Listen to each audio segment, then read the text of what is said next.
Hello, welcome to the newest episode of Deck Building.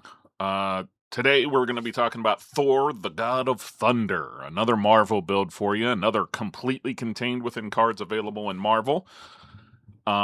This is a spell slinger deck. You could build this into an equipment deck if you wish to. This deck has one equipment being Mjolnir Hammer of Thor because we can't build a Thor deck without having Mjolnir in it. This is one that actually surprised me a lot the first time I played it at how strong it actually was. I managed to burn out the entire rest of the table on turn 5. So, yeah, it was a lot tougher to get around this than I thought it would be.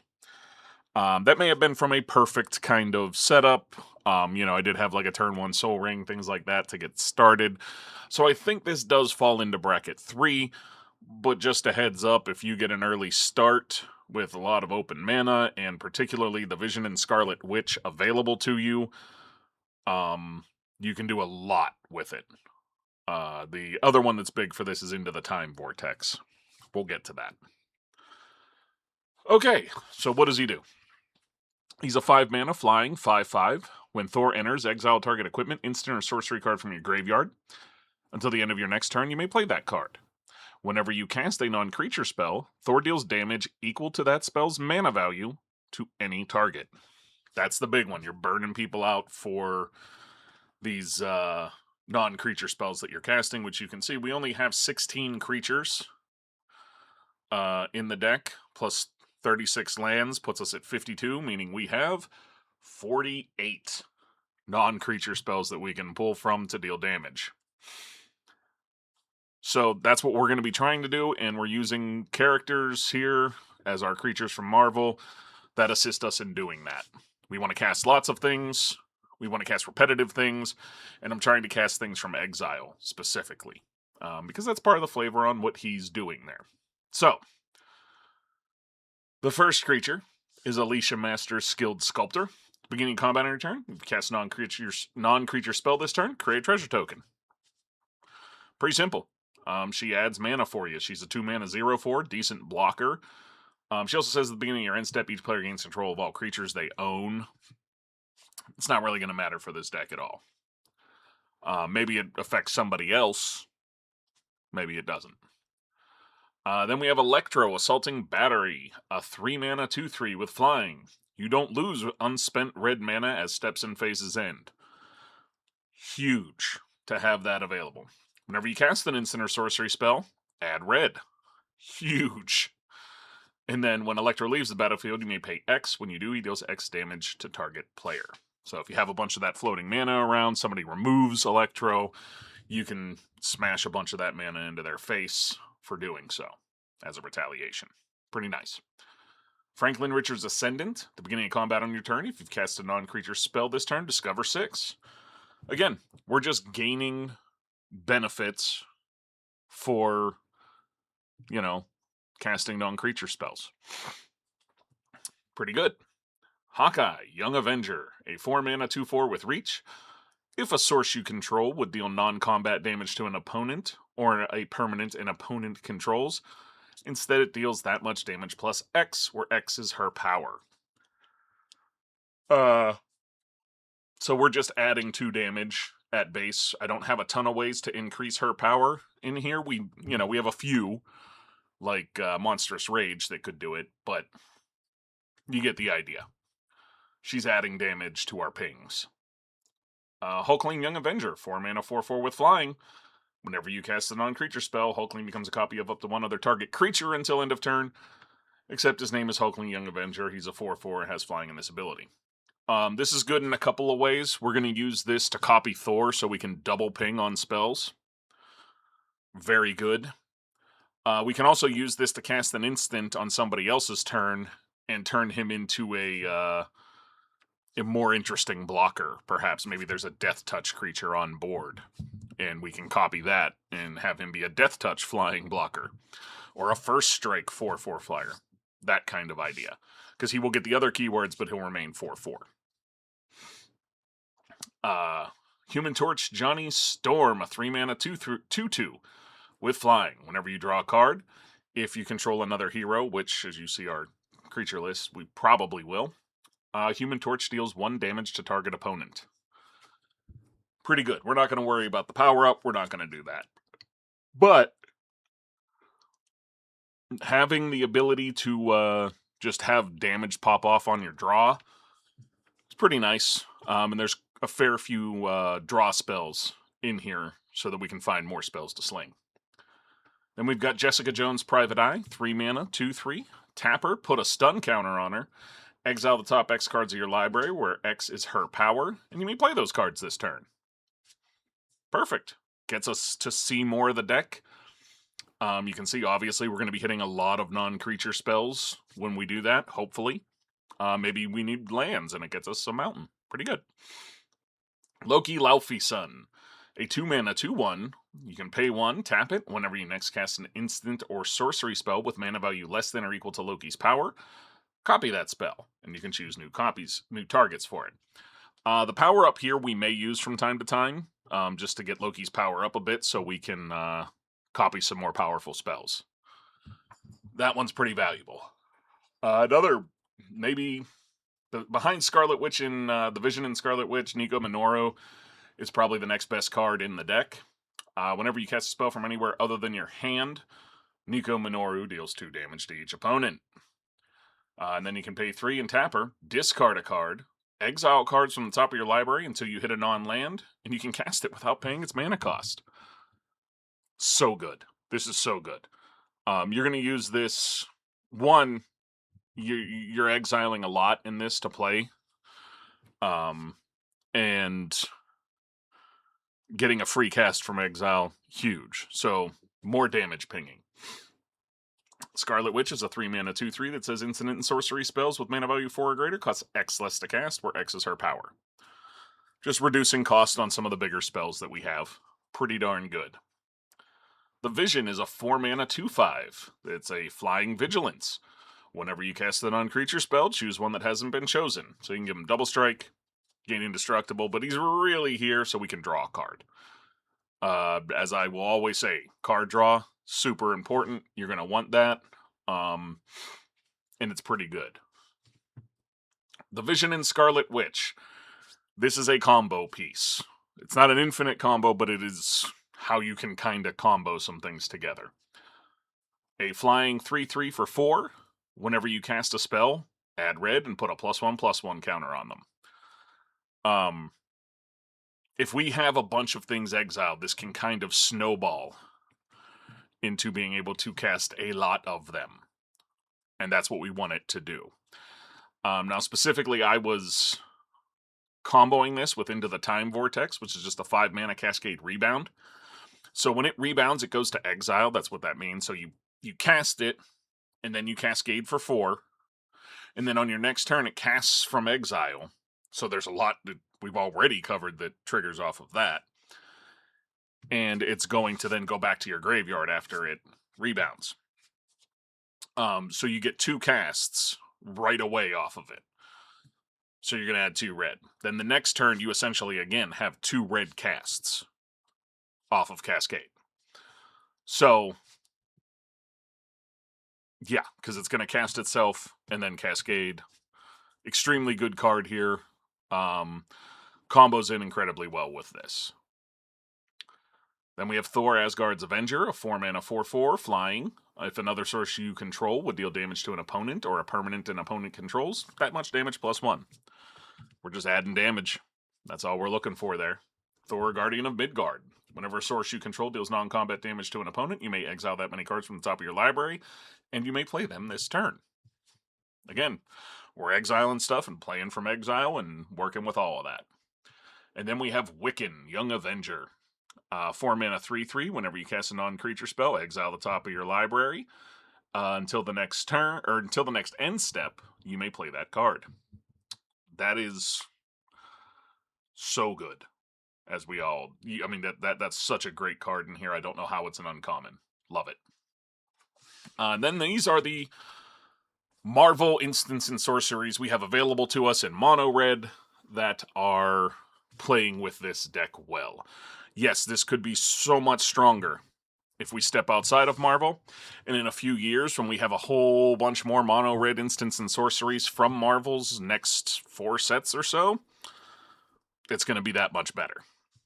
But for now, it's very good as is. 1 mana. Exile the top card of your library. You may play it this turn. Whenever a source you control deals non-combat damage to an opponent, you may pay 2. If you do, return this card from your graveyard to your hand. This was so good for so many reasons, but this played a part. Being able to return it to my hand played a big part in comboing out. That's called Asgardian Inspiration, by the way. I don't think I said that. 3 mana, Avengers Disassembled. Choose one or both. Deal 3 damage to each creature, or destroy target land, and their controller can search for a basic. That comes in tapped. If it came in untapped, that might be a good way to target your own to, mana boost for a turn, but just because you could deal 3 damage to each creature, and then also, but given what it is, you're just taking something away, like a rogue's passage from somebody, hopefully. Blasphemous Act, we all know what it does, we all know why it's here. Again, that's 9 damage we send to a target. We want to do that. And we can potentially only spend 1 red mana on it. Then we have Electro's Bolt to deal 4 damage to target creature.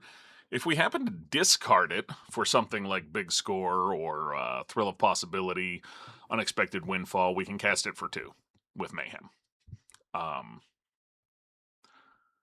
Nice creature removal. Evil's Thrall. 3 mana. Gain control of target creature until end of turn. If you control a villain with greater mana than that creature, gain control of that creature until the end of your next turn. Untap it, give it haste.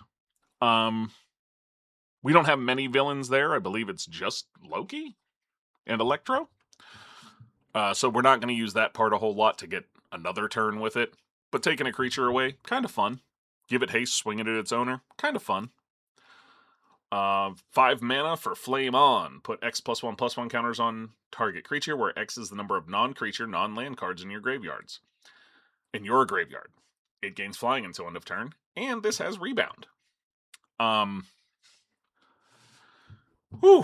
This is a lot to unpack, but essentially this can increase the power of Scarlet Witch. It can increase the power of Loki.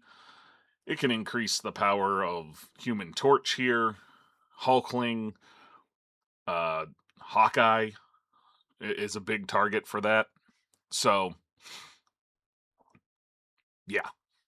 Fury of the Horde is extra combat. You can cast it for free by, well, not, quote-unquote free, no mana for exiling 2 red cards. And it untaps all and gives you another combat and another main. Grape Shot. We all know Grape Shot. 2 mana, deal 1 damage to any target, and Storm. Very valuable to hold on to that until the end and cast it. Woo! Heroes Hangout is a 1 mana sorcery that says Date Night. Exile the top 2 cards of your library, choose 1, and you can play it until the end of your next turn. You may play that card. Patrol Night, 1 or 2 target creatures gain +1/+0 and first strike. We're not doing that. We're doing the top one. Hex Magic, great card. Love having this available to us. 3 mana sorcery. Exile all the cards from your hand, then draw that many cards. Until the end of your next turn, you may play cards exiled this way. So huge. This can give you just a double hand, essentially, for a turn, like for 2 turns. It's so great. This card is going to be all over Magic for a long time. Into the Time Vortex, we talked about Mjolnir's Might. 4 mana, deal 4 damage to target player, then exile the top card of your library, and until the end of your next turn, you can play it. Beautiful. Photon Blast Barrage. X and 2 red. You may copy it X times and choose new targets for the copy. And it deals 1 damage to target creature. Pretty good. It's not the greatest, but it's in Marvel and it counts. Repulsor Blast. A 4 mana with Teamwork 2. Repulsor Blast deals 5 damage to target creature. If it was cast using Teamwork, also deals 2 damage to that creature's controller. Pretty good. Repulsor Rays. This is a lightning bolt. To a creature only, though. Can't hit a face. Just a creature, but it's lightning bolt. Romantic Rendezvous. Discard a card, then draw 2 cards. Pretty good. Seize the Day. 4 mana for untapped target creature. After this main, there is an additional combat, followed by an additional main with flashback 3. Perfect. Jessica's Will. We know why that's here. More red mana to cast more things. Vandal Blast. We all know this one. We know why it's here. Removal. Cheap spell to cast. Winds of Change. Each player shuffles the cards from their hand into their library, then draws that many cards. So I have a couple of these effects in there for just times when we have the Human Torch out, and we can ping the hell out of the table with these hand renewals. Pretty good if you do. Big score, discard a card, draw 2, create 2 treasure tokens. Great. Blazing Crescendo. Again, you can up the power of, say, the Hawkeye Young Avenger so that you ping for that much more every turn, or for Loki so you can do that, or for Scarlet Witch so things are cheaper. You get the idea. Chaos Warp. Removal spell, or maybe you have something on board you don't need anymore and you want to get something better. And you can do that. Like, say, Coveted Jewel after somebody takes it from you. Chaos Warp it back into your own library and get something out. Crossover Collaboration, a 3 mana with Teamwork 2. Exile the top 2 cards of your library until the end of your next turn. You may play those cards. And if you use Teamwork, create a treasure as well. 2 mana for Hulk Smash with Teamwork 4. You can choose one, but if you use Teamwork, choose both. Destroy target non-artifact creature, or target creature you control deals damage equal to its power to target creature an opponent controls. Pretty good. Lightning Bolt, we know Lightning Bolt. Lightning Strike, we know Lightning Strike. Monstrous Rage, if you don't know it, 1 mana instant, target creature gets +2/+0, and create a monster roll attached to it. Pretty good. Shock, 2 damage to any target. Less good Lightning Bolt. Team Tactics, 2 mana with Teamwork 1. Target creature gains double strike until end of turn. If it was cast using Teamwork, also gets Trample. I like using this as kind of a, oh look, my opponent playing Voltron is swinging at one of my other opponents. Let's give it double strike and trample. You get the idea. You know, I like that there, because we don't have a lot of very big, scary creatures. Of course, you could always play it, like, after, Flame On? You know, play Flame On, and then play the Team Tactics for yourself. It would work. It's not bad, but we're not really, this isn't a swinging deck. We do have a lot of, flying creatures for evasion and stuff, but it's not really made for swinging. Then we have the Thrill of Possibility. As an additional cost, discard a card, draw 2. Great. Unexpected Windfall. Discard a card, draw 2, and create 2 treasures. Wisecrack. Target creature deals damage equal to its power to itself. If that creature is attacking, it also deals 2 damage to that creature's controller. Very nice removal spell for somebody swinging something nasty at you. Arcane Signet, we know. Arc Reactor is a 3 mana rock. Coveted Jewel. When it enters, draw 3. Tap to add 3 mana of any one color. Whenever one or more creatures an opponent controls attack you and aren't blocked, that player draws 3 cards and gains control of the artifact. They untap it. Gilded Lotus, 3 mana of any one color. Again, we're trying to create a lot of red mana here to cast a lot of things. Kimoyo Beads, 4 mana. At the beginning of your end step, choose one that hasn't been chosen. Draw, create 2 1/1 white soldier creature tokens. Good chump blockers. Or you gain 3 life and then blink the artifact. Pretty good. Loki Scepter is a 3 mana rock that says when Loki Scepter enters, gain control of target creature until end of turn. Untap it. Until end of turn, it becomes a villain and gains haste. Mjolnir, Hammer of Thor. Not only is this included because it's Thor's hammer, they also knew what they were doing when they made this. First, when it enters, it deals 4 damage to up to 1 target creature. Nice removal. Then, double all damage equipped creature would deal. That does not say combat. That is double all damage equipped creature would deal. Meaning, when we ping for a sorcery, or when we ping for a non-creature spell, we ping for double that amount. Beautiful. Soul Ring, we know what that's about. Then we have Death to Our Enemies. 3-mana enchantment plan. Whenever you cast a non-creature spell, create a tap treasure token and put a plan counter on the enchantment. When the 4th plan counter is put on this enchantment, sacrifice it. When you do, it deals 7 damage divided as you choose among 1 or 2 targets. Pretty good. Get to make treasures when we're casting non-creatures, and then once we do it 4 times, we get to slap somebody in the face for 7 damage. Or 3 and 4. You never know. Fiery Emancipation. 6-mana enchantment. If a source you control would deal damage to a permanent or player, it deals triple that damage to that permanent or player instead. Chef's kiss. Love it in here. Heroes for Hire. 5-mana enchantment. When it enters, create 3 treasure tokens. You can sacrifice a treasure, exile the top card of your library, and play it this turn. Pretty good. The Origin of Thor. Mostly flavor, but 3-mana enchantment Saga. You may discard a card. If you do, draw 2 cards. Step 2, whenever you cast a spell this turn, put a +1/+1 counter on target creature you control. Again, we have a few that want to be more powerful for things to happen. And then the third is target creature you control deals damage equal to its power to each opponent. Ooh, love that one. Shadow of the Goblin. 2 mana. At the beginning of your main phase, discard a card. If you do, draw. Whenever you play a land or cast a spell from anywhere other than your hand, this enchantment deals 1 damage to each opponent. Beautiful. We're paying everybody anytime we play from exile. Love it. Super Speed. 1 mana, flash, enchant creature. When this aura enters, enchant creature gains first strike until end of turn. Enchant creature gets +1/+0 and has haste. It's a way to increase some power on some of the things we have. But mostly this was kind of running out of stuff to put in the deck, if I'm being honest, to keep it within Marvel's constraints.